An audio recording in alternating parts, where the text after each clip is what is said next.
लोग कर रहे हैं। ललन सिंह हो चाहे एयरपोर्ट को लेकर उन्होंने कहा कि राजनीति से संन्यास ले लेना चाहिए, अमित शाह को रिटायर्ड हो गए। देखिए एक बात बोले, मैं तो ललन जी को कहूँगा कि उनको राजनीति का अनुभव है और न किसी प्रकार का अनुभव है। अगर उनको अनुभव होता तो पता होना चाहिए कि पूर्णिया हवाई अड्डा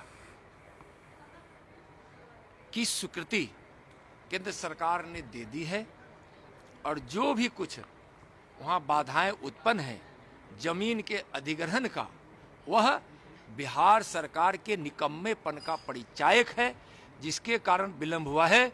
लेकिन हम बिहार सरकार को भी कहना चाहेंगे और चेताना भी चाहेंगे कि पूर्णिया के हवाई अड्डा जल्द से जल्द शुरू होगा, बाधक बनने की कोशिश नहीं करे। वह केंद्र सरकार की घोषणा है और जल्द ही वह शुभारंभ भी होगा। सोनिया गांधी से मुलाकात हो रही है लालू यादव और नीतीश कुमार के, उससे पहले हरियाणा में इकट्ठा हो रहे हैं। बहुत बढ़िया है। दे दे राम दिला दे राम, देने वाला सीताराम दर दर दर दर घूम रहे हैं हमारे नीतीश जी। अब ऐसा उनका दिन आ गया कि शिवानंद जी कहते हैं कि आश्रम बनाइए, कोई कुछ कह रहा है, कोई कुछ कह रहा है, और देख रहे हैं ना किस प्रकार से उनका अपमान उन्हीं के लोग कर रहे हैं, उन्हीं के लोग कर रहे हैं। और जनता समझ गई है। अब तो जनता उनके नाम की भी लेना भी नहीं चाहती और समझ रही कि नीतीश जी ने बड़ा नाइंसाफी किया है बिहार के लोगों के साथ, बिहार के लोगों के साथ। कि 12 जुलाई को जो मोदी जी की रैली थी वो PFI के टारगेट पर थी, ये बात जांच में सामने आई है। जांच चल रही है, वो बाद में उस पर आपको जो भी जांच की एक प्रक्रिया है, जांच एक व्यवस्था है, जांच निष्पक्ष होती है और जो भी होगा उसको समय पर एजेंसियां है वो आप लोगों को देश को बता देगी।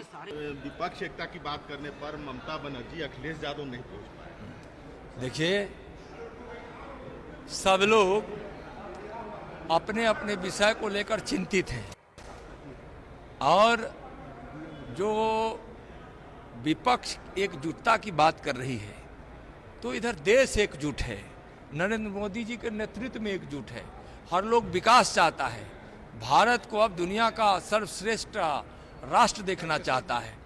उससे कोई फर्क नहीं पड़ता है विपक्ष कहाँ जा रहा है कहाँ नहीं जा रहा है, उनका विषय, उस पर हम कुछ बोल नहीं सकते हैं। लेकिन सरदार वल्लभ भाई पटेल ने एक भारत बनाया था, माननीय नरेंद्र मोदी जी अब उसको श्रेष्ठ भारत बना रहे हैं। भारत चल चुका है नरेंद्र मोदी जी के नेतृत्व में श्रेष्ठ भारत बनाने के लिए। विपक्ष किसके साथ जा रहा है, कहाँ जा रहा है, क्या कर रहा है, उससे कोई मतलब नहीं है। भारत अब विश्व गुरु बनने के लिए आगे बढ़ चुका है। नीतीश कुमार ने कहा कि हिंदुओं और मुसलमानों में कोई लड़ाई नहीं है, भाजपा वाले गड़बड़ी पैदा करना चाहते हैं। नहीं, हम लोग भी चाहते हैं, जब हमारे प्रधानमंत्री जी 5 पॉइंट में क्या कहे, एकता और एकजुटता, 130 करोड़ देशवासियों की बात हमेशा हमारे प्रधानमंत्री जी कहते हैं और कहते ही नहीं है, उसी लक्ष्य के लिए काम भी करते हैं। लेकिन बाकी ऐसे बोलने वाले लोग तुष्टीकरण की नीति अपनाकर लालू जी जैसे, कांग्रेस पार्टी जैसी पार्टियां, कम्युनिस्ट जैसी पार्टियां, जदयू जैसी पार्टियां, नीतीश कुमार जैसे नेता तुष्टीकरण की नीति करके अपनी सत्ता को बरकरार रखना चाहते हैं। हमारे प्रधानमंत्री जी एकता और एकजुटता के लिए काम करते हैं। सोनिया गांधी से लालू जी के साथ मिलने जा रहे हैं, पहले गए थे, नहीं बात बन पाई क्या, और नीतीश जी को अब क्या बात हुई ना हुई समझे ना, वह तो दोनों बताएंगे।